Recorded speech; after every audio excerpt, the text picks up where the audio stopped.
और जहाँ पर हमने आवाम की बात करनी होती है वहाँ पर हमारे जो ड्राइवर हजरात हैं वो भी हमारी आवाम का ही हिस्सा हैं। उनके भी मसाइल सुन लेते हैं। वो कह रहे हैं जी पार्किंग एरिया पे बहुत डेंजरस एरिया है और यहाँ पर आपको जो चोर डाकू या नशई है वो मिलेगा। उसके अलावा यहाँ पे आज तक लाइट ही लगाई नहीं गई है। पानी इतना ख़राब है कि हम जब यहाँ से गाड़ी निकालते हैं तो हम साफ़ कपड़े पहन के आने की तो वैसे ही कोई ज़रूरत ही नहीं है। ये भी एक भाई हमारे मौजूद है। लाइट्स नहीं है मैडम, और वो खड्डे इतने बड़े हैं कि गाड़ियों के टायर पंचर हो जाते हैं, कमानियाँ टूट जाती हैं। और चोरों को, ये जो नशेई लोग हैं, इनकी ये पोजीशन है कि वो सरेआम गाड़ियों में से चीज़ें उतार के ले जाते हैं और कोई उनको पूछने वाला नहीं है। अच्छा, ठीक है। हाँ जी, कितनी बार हुआ हमारे साथ, कितनी बार हुआ हमारे साथ, एक बार नहीं हुआ। तो ये जो आप लॉक करके जाते हैं अपनी सारी गाड़ियों को, वैगनों को? मैडम लॉक तो खोल लेते हैं ऑलरेडी, गाड़ियाँ लॉक तो होती हैं लेकिन लॉक ये ऑलरेडी खोल लेते हैं। किस लिए कि ज़्यादा ये जो है ना हमारे जो ये नशा करने वाले लोग जो हैं ये तकरीबन हमारे ज़्यादा ड्राइवर हजरात या कुछ ऐसे ही है ना। ठीक है, मतलब जो समझते हैं, जो गाड़ियों की लाइन। जी सर, इस बारे में यही अर्ज है कि law helps the vigilant not indolent. तो अगर ये विलिंग हैं अपने लिए इन चीज़ों की प्रोटेक्शन के लिए तो इनको खुद से तहरीक करना पड़ेगी। थाने के मामला जो है वो हमारे रेवेन्यू के मामला से थोड़े से डिफरेंट होते हैं। बिल्कुल। तो इनके हसूल के लिए और इनके तदारुक के लिए इनको मुतल्लिका पुलिस स्टेशन में रब्ता करने। अच्छा, आपने कंप्लेन की है आप लोगों ने कभी? कंप्लेंट किसको करें मैडम? कोई आप मुतल्लिका थाना जो है कभी गए हैं उसमें और जाके कहा कि जी इस तरह से? ये हमारी ये जाहिर है, ये जो जिम्मेदार हैं अड्डे वाले, ये बेचारे कितनी बार जाते होंगे, ये बात तो नहीं है। हम तो चलो ड्राइवर लोग हैं, हमारी सुननी भी किसी ने नहीं होती, वैसे भी नहीं सुननी होती। अच्छा। हम तो चले नहीं गई, लेकिन आपने तस्लीम कर लिया कि नहीं सुननी होती? बस जाहिर है किसने सुननी होती क्यों है नहीं मैडम, सुननी अगर सुननी होती तो ये हमारा ऐसा ये माहौल होता। अच्छा, जिनको आप ठेका देते हैं उनका कोई नहीं है आगे से कोई जाते हो कंप्लेनें करते हो और आप लोगों की सुने? जाहिर है जिनके आप भी सुनने वाला कौन है? आप लोग जिनसे तनख्वाहें लेते हैं, तनख्वाहों पे या अपनी अपनी गाड़ियाँ? नहीं, हम ड्राइवर, गाड़ियाँ होती हैं मतलब मालकों की। ठेकेदार साहब ठेका होता है, इसका बाकायदा मैनेजमेंट होती है।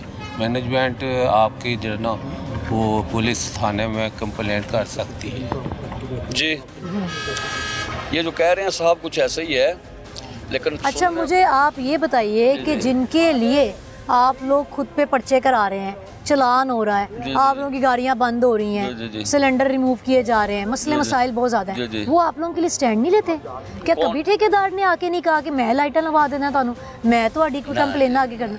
नाज़रीन कराम, इस वक्त जिस जगह पर मैं मौजूद हूँ ये आप कह सकते हैं द हब ऑफ लाहौर। इधर से तमाम जितनी भी लारी अड्डे में हम लेकर आए थे आज एक दो इश्यूज़ को रेस करने के लिए। ये इनका एक पार्किंग एरिया है जिसकी शक्ल आप देख सकते हैं, जो किसी भी भूत बंगले से या फिर कचरे के ढेर से कम नहीं है। आपको गंदगी यहाँ पर नज़र आ रही होगी कि किस तरह से पानी खड़ा हुआ है, मिट्टी के ढेर नज़र आ रहे होंगे, कूड़ा करकट नज़र आ रहा होगा और यहाँ पर करोड़ों की गाड़ियाँ मौजूद हैं। ये एग्ज़िट पॉइंट भी है और एंट्रेंस पॉइंट भी है। यहाँ पर पार्किंग के लिए गाड़ियाँ खड़ी करते हैं और ड्राइवर्स का कहना ये है कि हम लोग यहाँ पर सो भी जाते हैं। जाहिर है पूरी मेहनत मजदूरी करने के बाद एक पार्किंग में आके ही उनको सुकून मिलता है जिसमें वो बेचारे आके अपनी नींद थोड़ी सी आँख लगा सकते हैं और वो डरते ही रहते हैं कि कब कोई नशई आए उनके ऊपर छुरी रखे और उनकी गाड़ी का कोई पुर्जा निकाल कर ले जाए। सीएम साहब, आपने प्रेस कॉन्फ्रेंस तो कर दी और आवाम को एक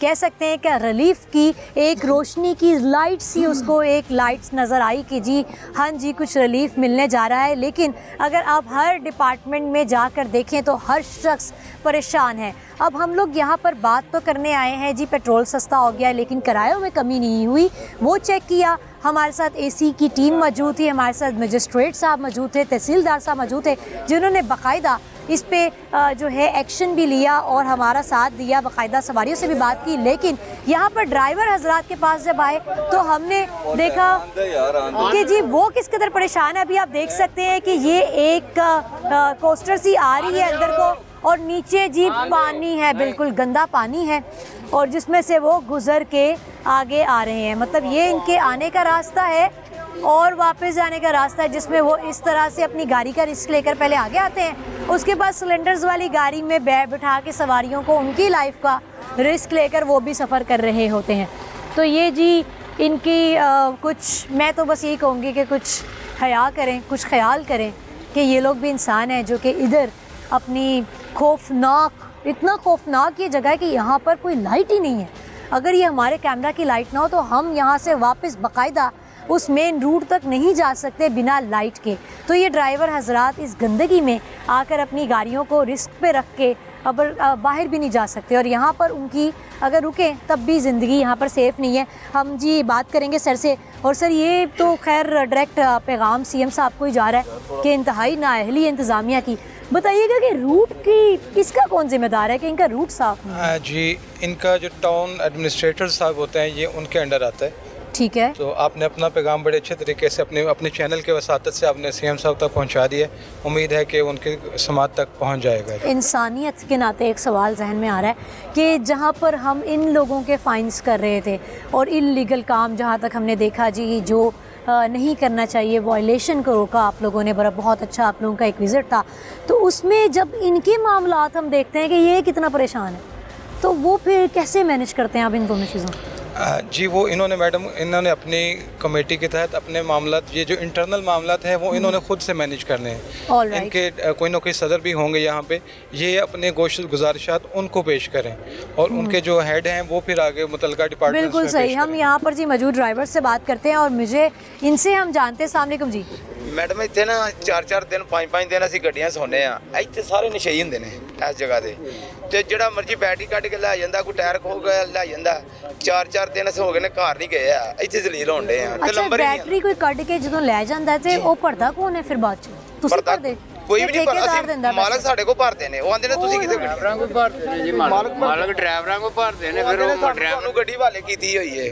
अच्छा, ਉਹ ਸਾਡੇ ਕੋਲ ਪੈਸੇ ਭਰਦੇ ਨੇ ਡਰਾਈਵਰਾਂ ਕੋਲੋਂ, ਤੇ ਅਸੀਂ ਹੁਣ 4-4 ਦਿਨ ਹੋ ਗਏ ਨੇ ਇੱਥੇ, ਤੇ ਪਿਛਲੇ ਬੱਚੇ ਜਿਹੜੇ ਪਰੇਸ਼ਾਨ ਨੇ ਤੇ ਹਲੇ ਨੰਬਰ ਨਹੀਂ ਆਉਂਦੇ। ਇੱਥੇ ਹੀ ਸੋਣਾ ਸਾਡਾ ਘਰ ਹੈ ਇਹ, ਸਾਡਾ ਘਰ ਹੈ ਇਹ, ਤੇ ਪਰਚੀ 4 ਦਿਨ ਖਲੋਤੀ ਹੈ ਤੇ 4 ਦਿਨਾਂ ਦੀ ਪਰਚੀ ਉਹਨਾਂ ਲੈਣੀ ਹੈ ਖਲੋਤੀ ਦੀ। ਭੂਤ ਬੰਗਲੇ ਵਿੱਚ ਰਹਿੰਦੇ ਜੇ? ਜੀ ਹਾਂਜੀ, ਭੂਤ ਬੰਗਲੇ ਚ ਕੁੱਤੇ ਵੀ ਭੌਂਕ ਰਹੇ ਨੇ ਇਧਰ, ਕੋਈ गंदा। ਹਾਂਜੀ ਹਾਂਜੀ, ਹੈ ਇੱਥੇ ਅਸਾਂ। वाह सीएम साहब वाह, आपके रिलीफ के मामलात तो हम सुन रहे हैं और देख भी रहे हैं, एक नज़रसानी इनकी तरफ भी।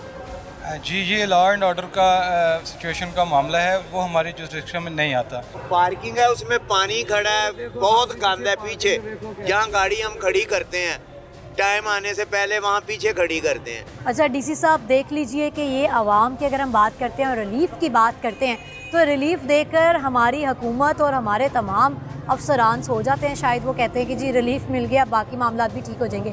इनके मुतालबात है कि इंतज़ामिया का कभी कोई बंदा यहाँ पर आया नहीं, उसने विज़िट नहीं किया, हमारे स्टैंड्स पे लाइट नहीं है, वहाँ पर अंधेरा है जिसकी वजह से वहाँ पे नशई आ जाते हैं और उन्होंने वो अपना जी कब्जा किया हुआ एक तरह का और घर बना के बैठे हैं। ऐसा ही है, बदमाशी चल रही है फूलों की। हमारी गाड़ियों के टायर चोरी होते हैं, बैटरियां निकाली जाती हैं। अच्छा, वो चीजें भी चोरी करके ले जाते हैं। रात को ऐसा करते हैं कि कभी कभी ऐसा होता है कि मुसाफिरों से किराया वसूल करके तो वो चले जाते हैं, तो हम वो देखते हैं हमारा मुसाफिरों के साथ झगड़ा होता है कि डोंट बने हुए हैं जाके। अच्छा जी, अगर जो उसको हम रोकें तो वो चाकू निकाल लेते हैं। 4-4 5-5 नशेई को मार के हमद ने 1-5 पे आते हैं मुलाजिम, वो पीछे देख के। अच्छा, यहाँ पर एक अजीब सी ताज्जुब की बात मैंने सुनी है कि ये कह रहे हैं कि जी वो ड्राइवर्स बन के या इनके पास जो इनका एक कंसर्निंग पर्सन होता है जो